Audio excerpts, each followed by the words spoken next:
हाँ जी बिल्कुल, Liaquat medical university Jamshoro जे testing centre में MD कैट जेका टेस्ट वरिती हुई उन दौरान हिकु शागिर्दियाणी पारां जेको आहे हिकु इंटरव्यू में चयो त धोखा सुखा हणी मिड़ी पास थी वेंदासीं। उहा शागिर्दियाणी हिन वक़्तु असां सां गॾु मौजूदु आहे।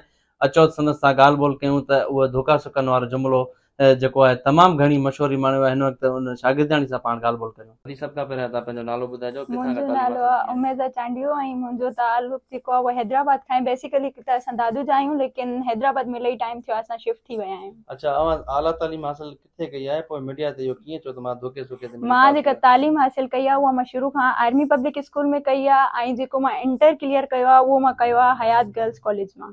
अच्छा, धोखा हणण वारो जेको जुमिलो आहे कहिड़े सेंस में चयो, उहो मज़ाक हुई या वाक़ई में ईअं हुयो? जी बिल्कुलु उहो मज़ाक हुयो। असां दोस्तूं पाण में मज़ाक कयूं पिया। तव्हां ॾिठो हूंदो मूंखे दोस्त छिके चए थी की हिते कुझु ॻाल्हाए, त मूंखे जेको ओॾी महिल सम्झ आयो मां चयो हा असां धोखा हणी आया आहियूं। तव्हांखे ख़बर आहे ईअं केर बि मेडिकल टेस्ट में न वेहंदो आहे धोखनि ते।